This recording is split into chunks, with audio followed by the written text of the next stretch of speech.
Welcome guys to this video. Today I will show you the best and the easiest solution to fix this problem on your Telegram. Just follow and watch this video till the end.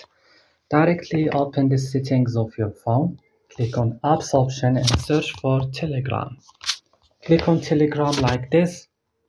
Scroll here this list, click on your storage, click clear cache now. And back, click on force stop, click OK, click add battery, try to make it on optimized mode. Now guys, you have to go to permission and give permission to options like camera, contacts, file and media and microphone. You have to make this, it's very important. Then come to Play Store or App Store. Search for Telegram and update it if you find the update. Next, restart your device and that's all. Don't forget to like and subscribe, and bye.